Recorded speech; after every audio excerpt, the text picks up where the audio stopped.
Nitwa Michelsene niga kuri Kigali Excellent Tourism and Hospitality Academy niga muri level 4 mwaka wa gatanu ibijyanye no guteka gusa ikigo gifite combination ebyiri ubukerarugendo n'ubutetsi ndumva tangiye Ntacyo ubwira komeza ubwire noneho kugeza akakanya ese mu byo muri kwiga urabona bigiye kubafasha iki mu kwiteza imbere hejuru hazaza n'urubyiruko muri rusange.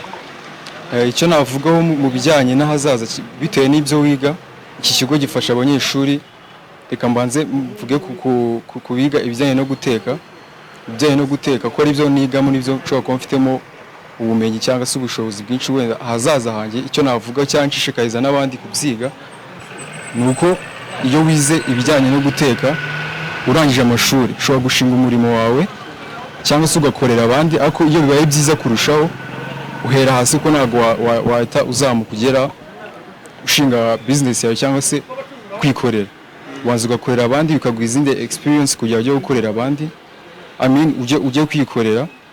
Rero icyo numva byafasha nk'umunyeshuri wiga cyangwa se nashishikariza umunyeshuri wiga ibijyanye no guteka, umuntu wize guteka ni ibijyanye n'umwuga ntago umunyeshuri wize umwuga ntago bikunda kubaho ko ushobora kubura icyo akora. Akoze cyane.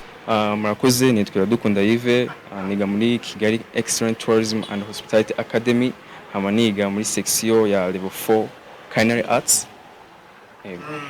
Hanyuma kugeza akanya hari urubyiruko rwumvisha ko mu kwiga ibyo guteka ari ibintu byahariwe abakobwa gusa, ese ubona koko ari ikintu cyakorwa kugira ngo imyumvire ibashe guhinduka bityo urubyiruko muri rusange ruzarushaho gukomeza kujya rubyiga rwose tugendeye ku buringanire?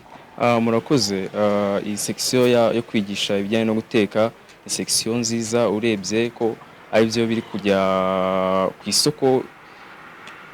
isoko y'umurimo kuri twese ku rubyiruko.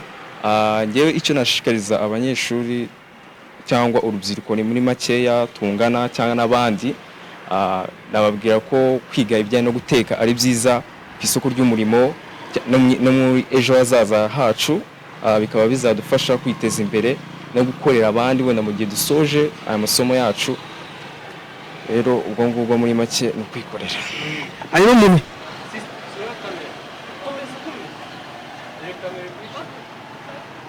Hanyuma rero n'umuntu mbere y'ubuzima bwawe muri rusange ni yihe mu kwiteza imbere kuri ejo hazaza?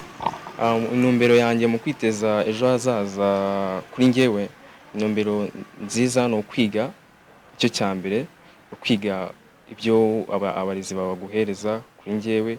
Ikindi ni ugushaka experience mu bijyanye n'ibingi byo guteka, tugaharanira intsinzi, tugaharanira no gukora cyane no kugira ngo umuntu aziteze imbere ku giti cyiwe, wenda uzashinga na business yawe ku ruhande ijyanye n'iby'amahoteli cyangwa amaresitora. Murakoze. Murakoze cyane. Namwe murakoze. Nitwa Habimana Alphonse, nkaba ndi umuyobozi w'iri shuri Kigali Excellent Tourism and Hospitality Academy. Dushinga iri shuri twashakaga gukemura ikibazo kijyanye n'imitangire ya serivisi. Icyo gihe murabizi u Rwanda rwacu ubu aho tugeze ni heza, nubwo hakiri ibyo gukora, ariko imitangire ya serivisi yagiye itera intambwe bitewe n'uburyo ubuyobozi bw'igihugu cyacu bwashyizemo imbaraga ndetse n'abandi banyarwanda abafatanyabikorwa mu burezi, twese dushyiramo imbaraga. Ubwo rero twashaka ko dukemura ikibazo kijyanye n'imitangire ya serivisi by'umwihariko mu mahoteli n'ubukerarugendo. Hanyuma kandi ni n'ibintu twabonye ko byagabanya ubushomeri buri mu rubyiruko, nk'abantu batabasha kwiga ibintu bibajyana ku isoko ry'umurimo. Bifite intambwe nziza bigezeho, kuko urabona nk'ibikorwa byinshi bibera mu gihugu cyacu, inama zigenda zizamo abantu benshi bakomeye bagateranira hano kandi ntihagire ikibazo kivuka.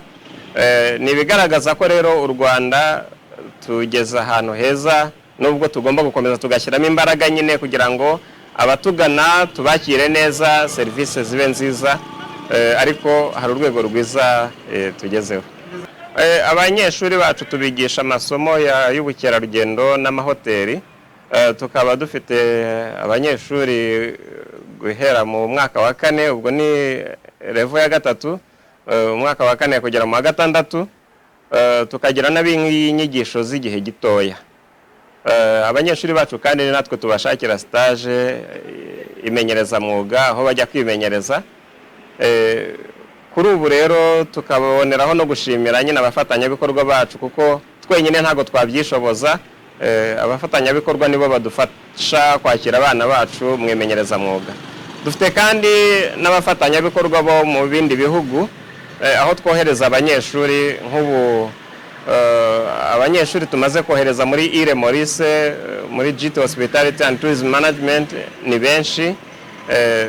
Turashimira rero intambwe ndetse abanyeshuri bacu nabo turanabashimira aho bagiye bitwara neza mu mahoteli aho babahaye stage nyuma yaho bakabagumana bakabaha n'akazi. Nibitugaragariza nyine nabo ko bashyizemo imbaraga. Twaciye inzira tubasabira imenyereza mwuga ariko nabo bagezeyo babashije gukora neza bituma icyo cyicaro nyine bakigumamo.